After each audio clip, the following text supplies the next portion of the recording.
कैसे बात बनेगी? तो हम कहते हमने तो चीनी से वैराग्य ले लिया, ऐसे बात बनेगी कि हम तो चीनी से वैराग्य ले लिया। भैया तुमने वैराग्य लिया नहीं, तुम्हारी मजबूरी बन गई छोड़ना। तो भैया एक होता है छोड़ना, एक होता है छूट जाना। जब समय आता है कि बच्चे भी संतुष्ट, घर में कलेश चल रहा है, बेटे को बाप का चेहरा पसंद नहीं, पिताजी के हम तो बन जा रहे हैं तप करने के लिए, हम तो वैराग्य लेंगे। ये वैराग्य नहीं। जब बच्चों से भी संतुष्ट हैं, खान पान से भी संतुष्ट हैं, धन धाम से भी संतुष्ट हैं, तब कहें भैया बहुत सुख भोग लिया, बहुत नाभोग नाती पोतों का सुख भोग लिया, अब तो हम धाम में जाएंगे, वहीं कमरा बनाएंगे, कथा सुनेंगे और भगवान नाम निष्ठ हो जाएंगे। बोलो राधे राधे। उसे कहते हैं वैराग्य। और त्याग किसे कहते हैं? तो भैया त्याग की व्याख्यान हमारे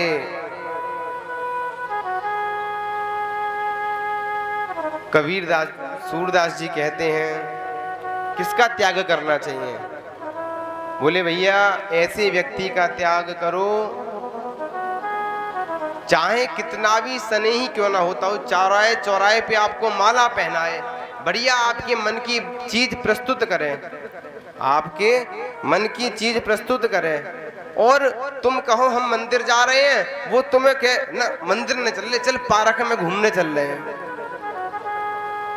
तो ऐसे मित्र का गोस्वामी जी कह रहे हैं तुरंत तजिए ताही कोटिन वैरिसम, यद्यपि परम स्नेही, कितना भी परम स्नेही क्यों ना हो, तजिए ताही कोटिन वैरिसम, करोड़ों जन्म का दुश्मन समझ के उसका एक पल में त्याग कर देना चाहिए।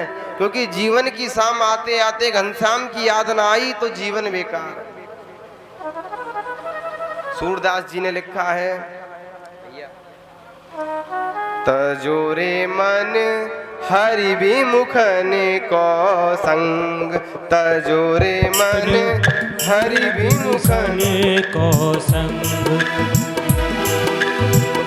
जाके संग कुमति उपजत है, जाके संग कुमति उपजत है, परत भजन में भंग,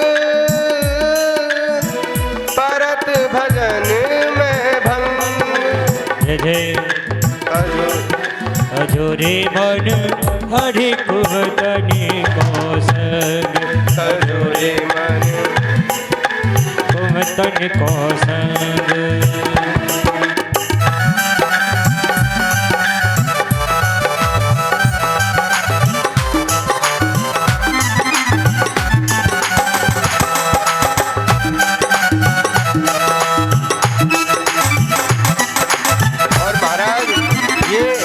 तजने की क्यों कह रहे हैं कि तजोरे मन हरि विमुखन को संग? आप कहो कि हम तो उसको भगवान नाम निष्ठ करवा देंगे अपने संग ले जा करके। तो सूरदास जी क्या कहते हैं?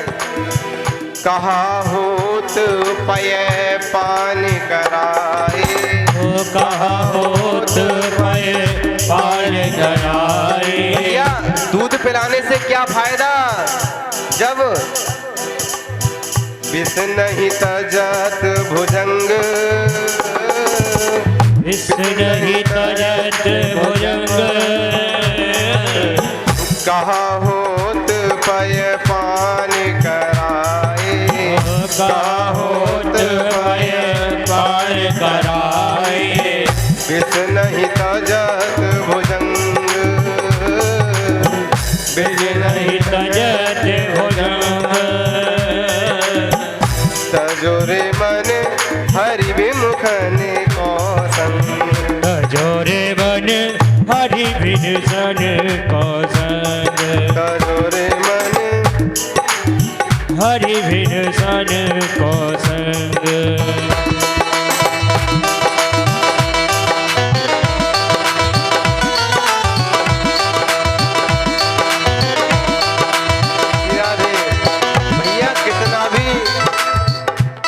प्रयास कर लो, लेकिन कुमति अब तुम सूरदास जी के शब्दों पे ध्यान दो।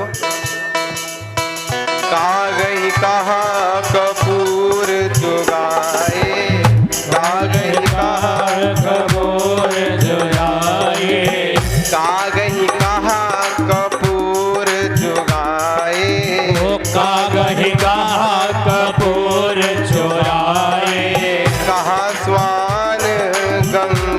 नहीं नाए, कहा द्वारे गंग नहीं नाए, हर को कहा अर्घ जालेपन, हर को कहा अर्घ जालेपन, मरकट भूषण अंग, मरगन हो नर रंग, तजोरे मने हरि विमुख निवास, जोरे मन हरि बिन सने को संग, तजोरे मने हरि विमुख निवास, जोरे मन हरि बिन सने को संग। भैया ऐसे व्यक्ति जो भगवान से विमुख लेके जाते हो, ऐसे व्यक्ति का कभी भी संग नहीं करना चाहिए, ऐसे व्यक्ति का त्याग करो। गोस्वामी जी ने भी इस वाली बात की पुष्टि करी है। गोस्वामी जी ने कहा था कि भगवान से विमुख जो ले जाता है उसका परित्याग करना चाहिए। बोले कैसे? उनने कहा था प्रहलाद तजो पिता भरत महतारी, बंधु विभीषण तजो। भैया भगवान के पीछे भगवान भरत जी ने अपनी इस मैया को त्याग कर दियो। प्रहलाद जी ने अपने पिता को परित्याग कर दियो और विभीषण जी ने अपने भाई का त्याग कर दिया। चाहे आपका मित्र आपका जगह जगह अपमान ही क्यों ना करता हो, आपको खरी कोटी क्यों ना सुनाता हो अपने वक्तव्य से, लेकिन अगर वो आपको किसी भी माध्यम से मंदिर ले जाने का, हरि की कथा में ले जाने का और भैया किसी न किसी तीर्थ स्थान में ले जाने का प्रयास करे, तो ऐसे मित्र का कभी भी परित्याग नहीं करना चाहिए। वो आपका थोड़ा सा मन भले ही खराब कर रहा हो, लेकिन आपका परलोक सुधार रहा है। बोलो राधे राधे।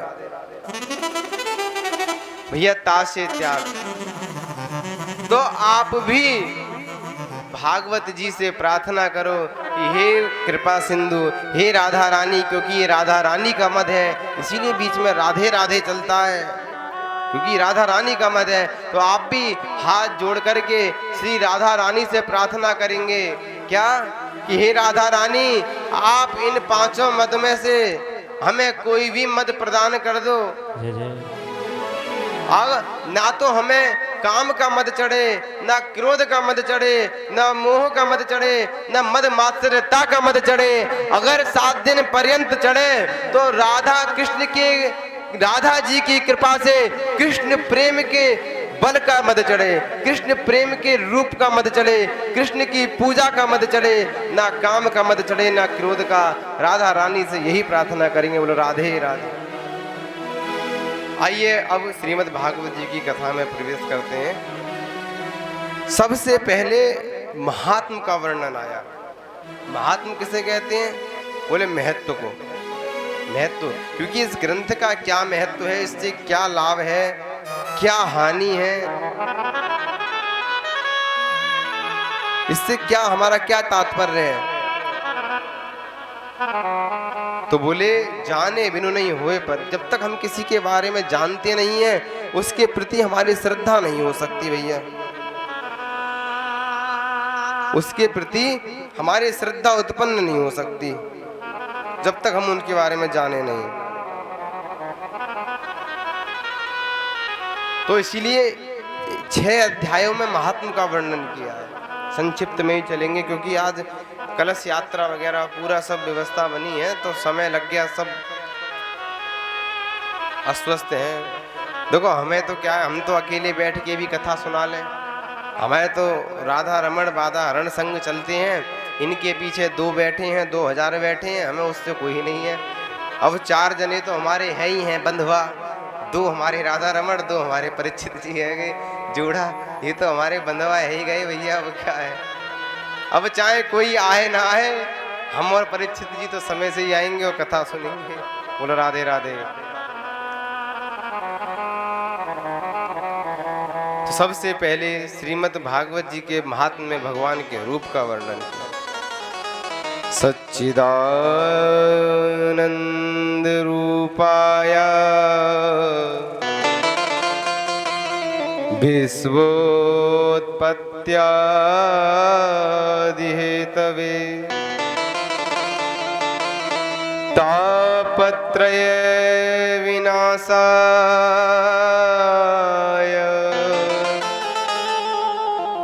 श्रीकृष्णाय वयं नुमः।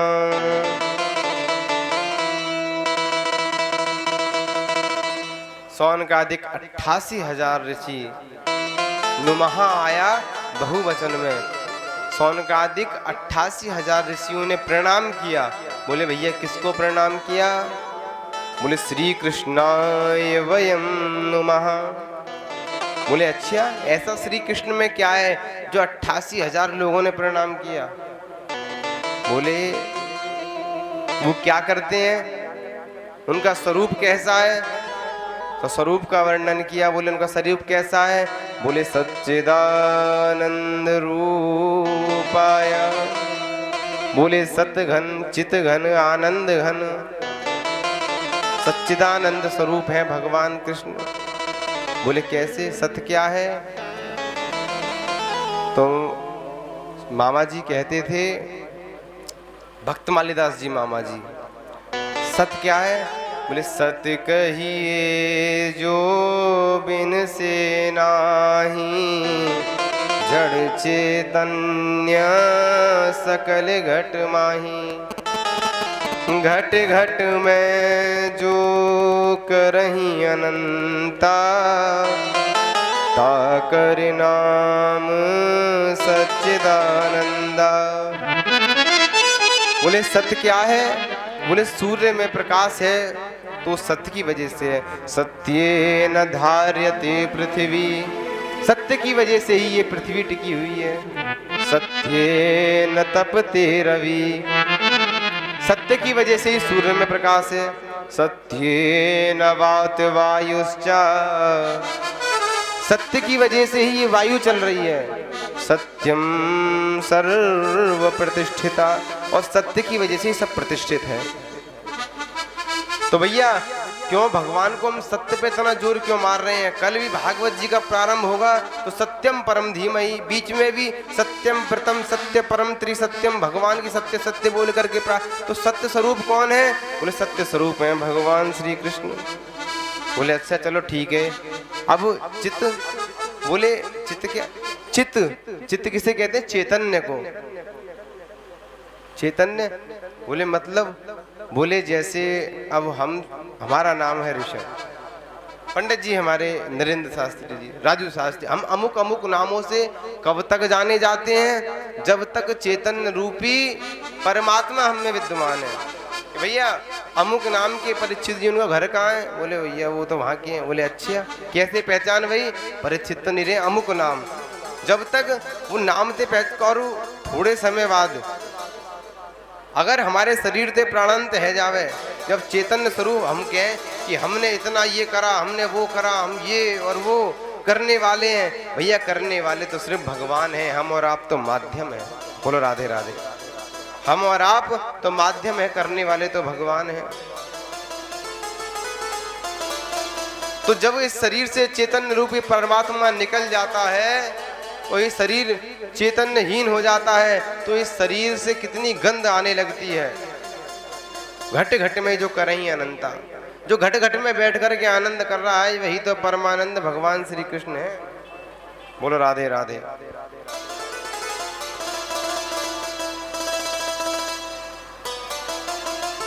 आनंद किसे कहते हैं? बोले भगवान का एक स्वरूप है जिससे हम आनंद कहते हैं। आनंद क्या है? आनंद की परिभाषा तुम्हें तो अभी समझ में आएगी कैसे।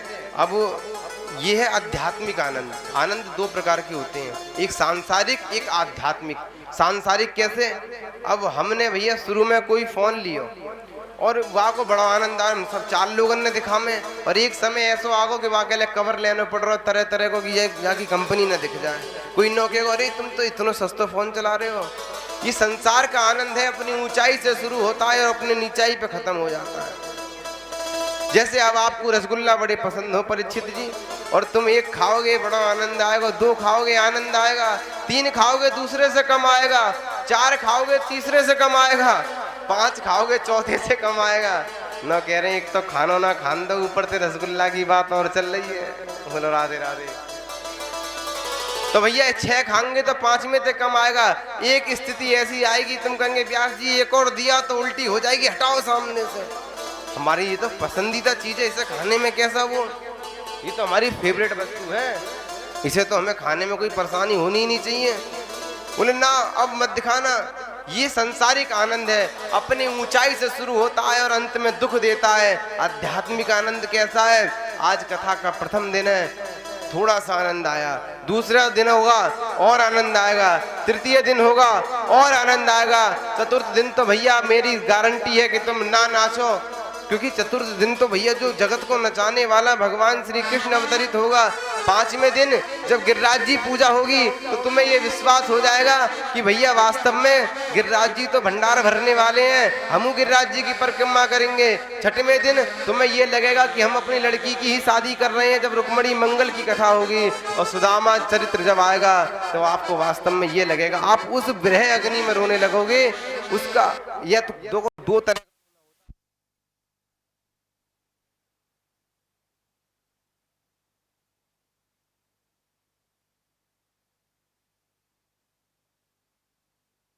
जब विदाई हो जाएगी, भंडारा हो जाएगा, तब तुम्हें जो बेचैनी होगी उसे कहते हैं परमानंद। कि अरे बताओ इतना अच्छा दिन निकल गए, हम अगर और पहले दिन कर्राई कर लेते तो आनंद आता, दूसरे दिन और कर लेते और आनंद आता। भगवान कब हमें ऐसा भाग्य प्रदान करोगे जो फिर भगवत कथा सुनने को मिलेगी, फिर ऐसा रुतबा, एक जिसने 7 दिन कथा सुन ली और फिर उसका ऐसा हो जाता है कि आसपास क्षेत्र में कहीं कथा हो, व्यक्ति एक दिन को जाए थोड़ी देर को जाए, जाएगा जरूर। बोलो राधे राधे। ये आनंद है, ये अपनी नीचाई से शुरू होता है और ऊंचाई की उस पराकाष्ठा पे पहुंच जाता है जहां मैं और आपका भेद खत्म हो जाता है। बोलो राधे राधे। तो बोले भैया ये करते क्या है? तापत्रयो सच्चिदानंद रूपाया विश्वोत्पत्ति आदि है। तभी क्या करते हैं? बोले विश्व की उत्पत्ति करते हैं, पालन करते हैं, फिर संहार कर देते हैं। अच्छा बोले और बोले तापत्रयोर मूलनम, ये जो 3 प्रकार के तापों को बताया गया, दैहिक, दैविक और भौतिक। दैहिक ताप कौन सा? जो भैया शरीर से रोग उत्पन्न होते हैं हमारे, उल्टा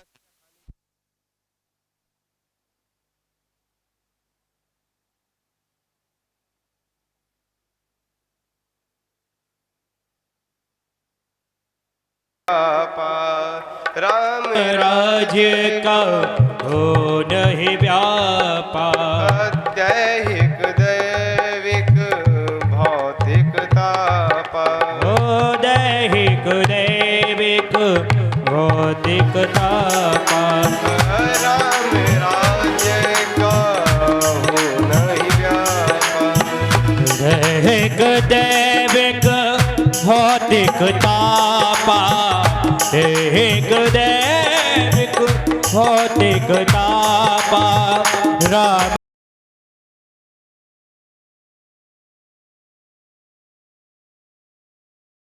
का हो नहीं व्यापा। श्री राम जय राम जय जय राम, श्री राम जय राम जय जय राम, श्री राम जय राम जय जय राम। मेरे मन बसियो सीताराम, मेरे मन बसियो सीताराम। तो बोले भैया तापत्रय विनाशाया, 3 प्रकार के तापों का विनाश करते हैं। कौन से 3 प्रकार के ताप? बोले एक तो दैहिक, देह से उत्पन्न होने वाला, दैविक जो मतलब अकाल पड़ जाता है, अकारण वर्षा हो जाती है, इसे बोलते हैं दैविक ताप, देवताओं के द्वारा दिया गया ताप। और तीसरा भौतिक ताप। भौतिक ताप क्या है? अब तुम्हारी तरफ पंखे का मुंह नहीं है तो आनंद नहीं आ रहा, इसे बोलते हैं भौतिक ताप। भौतिक सुख सुविधाओं के जो हमें आनंद नहीं दे पाती उसे कहते हैं भौतिक ताप। भैया पहले साइकिल नहीं, बड़ा आनंद आया, अब पड़ोसी वाले स्कूटी ले आए, उन्हें वो आनंद कम है, वो बोला अब नहीं भैया, अब भौतिक ताप सताने लगा कि हमें ये हो जाए।